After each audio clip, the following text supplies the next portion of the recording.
Pada era Uni Soviet, Saplia Class difungsikan sebagai kapal patroli, terutama untuk menjaga garis perbatasan di sepanjang Sungai Amur dan Ussuri yang berbatasan dengan wilayah Cina. Pasca jatuhnya Soviet, jenis hovercraft ini mulai ditarik dan 3 unit telah dibongkar. Sampai tahun 1995 tidak ada satupun yang terlihat dioperasikan oleh Angkatan Laut Rusia.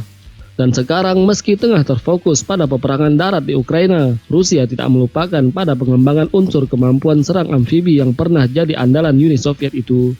Seperti dilansir dari RT, Rusia siap membangkitkan kembali monster laut landing craft Air Tucson atau hovercraft Saplia Class atau yang dikenal juga dengan sebutan Project 12061E Murena E. Khabarov Shipbuilding Plant adalah anak perusahaan dari United Shipbuilding Company dan salah satu perusahaan pembuatan kapal terbesar Rusia di Timur Jauh. Sergei Korolev menyebut bahwa Saplia Class yang akan diproduksi akan memiliki performa lebih baik dari produksi sebelumnya. Saplia Class selain digunakan untuk mendukung pengiriman pasukan, kendaraan, dan logistik, hovercraft jenis ini juga dimungkinkan untuk melaksanakan tugas-tugas yang berkaitan dengan pembuatan ladang ranjau aktif. Untuk menjalankan peran sebagai wahana patroli, hovercraft ini dilengkapi senjata berupa 2 Cannon CIWS AK-630 kaliber 30 mm yang dikendalikan lewat pembidik optik, 2 pucuk senapan mesin berat 12,7 mm dan 2 peluncur granat otomatis 40 mm. Selain itu disiapkan 8 peluncur rudal Hanut Manpad Igla. Dikutip dari Road.ru, disebutkan senjata ini dapat digunakan secara efektif pada ketinggian gelombang 1,5 meter dan kecepatan angin 12 meter per detik.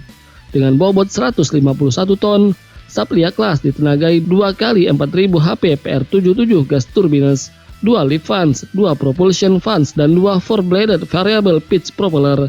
Kecepatan hovercraft ini maksimum mencapai 50 knot dan punya jangkauan operasi 190 km. Saplia Class diawaki oleh 14 personel, termasuk 4 perwira. Dari dimensi, hovercraft ini punya panjang 31,6 meter dan lebar 14,8 meter. Rencana produksi Saplia Class ditujukan untuk memperkuat kemampuan militer dalam mengangkut personel dan pasukan logistik ke garis pantai yang tidak dipersiapkan. Chief Engineer Khabarov Shipbuilding Plant Sergei Korolev mengumumkan bahwa pembangunan Saplia Class diharapkan akan dimulai tahun ini. Di bulan November tahun 2020, Angkatan Laut Rusia disebut-sebut telah mengorder 8 unit Saplia Class. Dari desain, Saplia Class mirip dengan Zubir Class, tapi dengan dimensi yang lebih kecil.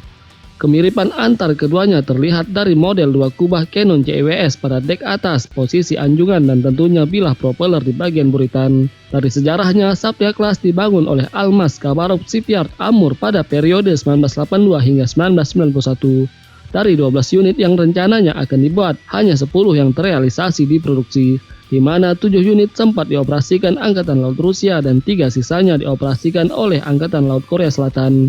Sebagai catatan, Korea Selatan membeli Saplia Class bekas pada tahun 2005. Masuk ke kelas medium hovercraft, Saplia Class dapat membawa 1 unit main battle tank. Selain itu, 130 pasukan atau 1 kompi infanteri dapat dibawa dalam sekali jalan.